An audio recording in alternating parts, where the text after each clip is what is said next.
Hello and welcome to a special 9/11 edition of First Things First with Shihan Steve. Do you remember where you were that day? I sure do.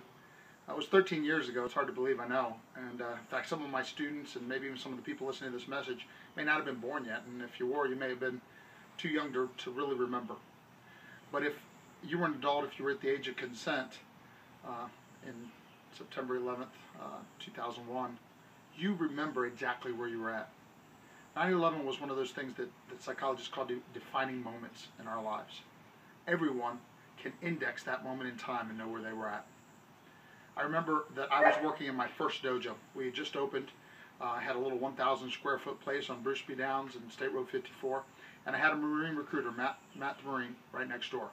That morning I was in running kata and doing my morning workout, and I remember Matt ran next door and he said, "Steve, come over, you got to see something quick." And you know, Matt at the time was already my student and my friend, and I thought it was some kind of joke. I was wondering what was going on, but when I ran over and I watched what happened on the TV, I got there just as the first tower fell. I remember knowing instantly that this couldn't be a joke, because if it was not funny. And I remember watching as the second tower fell. And I remember the way that we looked at each other and both were speechless. I remember the rest of the day. I remember deliberating and making a conscious decision to go in that night.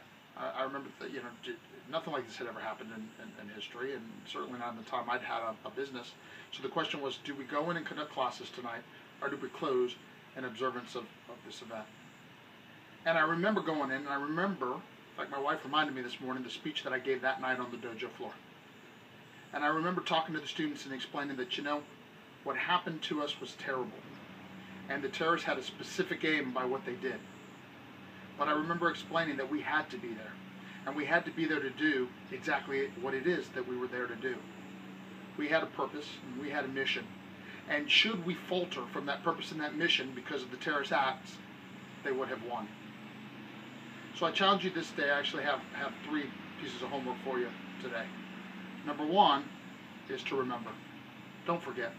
Share with your kids what 9/11 was, what it meant, how the country came together, and where we've come since then.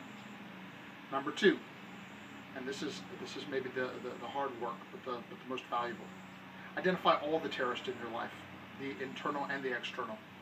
The terrorist of your mind, the terrorist of voices around you, the bully, the abusive spouse or friend, whoever it is that's a terrorist in your life.